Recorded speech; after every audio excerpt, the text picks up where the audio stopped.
Welcome back to Jersey Matters. Two mass shootings in the span of a week, one in Atlanta and one in Boulder, Colorado, has reignited the conversation about federal gun laws.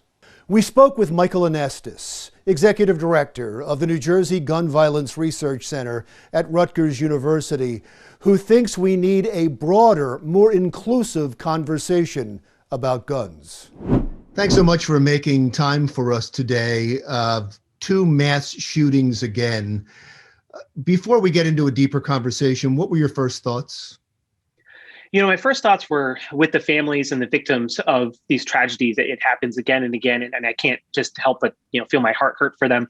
But my second thought is that it's important for us to talk about these tragedies and what went into them. But it's also important to remember that gun violence has been surging this year, and that day to day, gun violence claims thousands upon thousands of lives. So it's important for this conversation to continue long past the moment that we're sort of first hit by these tragedies. And immediately there's a knee-jerk reaction for increased gun control.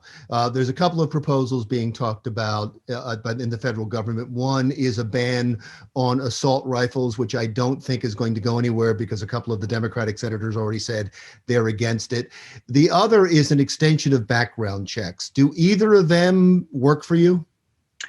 Sure, as long as we consider them just part of the puzzle, right? So there's some pretty good data that background checks can help prevent homicides, and that potentially, at least when paired with licensing laws, can help prevent suicides. We don't know as much about banning assault rifles because we don't have a long history of doing that, but there's reason to believe that if you make it harder to have a weapon that can fire that much ammunition that quickly, you'd at least reduce the number of folks who are hurt and killed in these incidents. One similarity between the two mass shootings, and is a significant similarity between many recent mass shootings, is mental illness, the history of mental illness. It's very difficult when you talk about legislation to deal with that, isn't it? Except for possibly these red flag laws, but they have some inherent problems. Well, I think that it's important to remember that individuals with mental illness are far more likely to be victims of gun violence than they are to be perpetrators of it. So certainly we hear in high profile incidents like this of potential or confirmed mental health struggles in those individuals' lives. But the data doesn't necessarily indicate that mental illness is a primary cause of what's going on here, so much just access to firearms and rage. So I agree with you, extremist protection orders or red flag laws can work, but the way those work is by focusing on clear evidence that someone's an imminent risk to themselves or someone else, not that they have a history of mental illness. And so where it gets tricky is, I think we all agree if somebody's in a mental health crisis, that's not a good time to have access to a firearm. But if we zero in on mental illness as the cause, I'm concerned what we do is stigmatize folks with mental illness, and then we lose sight of the fact that a very high percentage of gun violence is perpetrated by folks who have no history of mental illness at all. In 2018, according to the FBI statistics, 61% of gun violence deaths were due to suicide. It seems to me that these red flag laws we're talking about, where a family member can go to a court and have guns taken away from an individual, would prevent more suicides than they would certainly mass shootings, but even possibly homicides.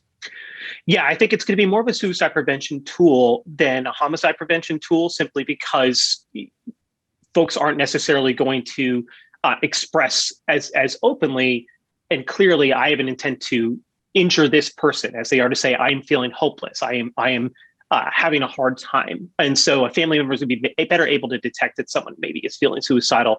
It's important to remember, though, that suicide prevention needs to extend beyond just the crisis moment. Extremist protection orders are a vital tool in a lot of ways, but the best way to prevent firearm suicide is moving upstream and encouraging safe storage in the home at all times, storing firearms unloaded, separate from ammo, locked up in a gun safe or a lockbox, and storing it outside of the home during times of stress.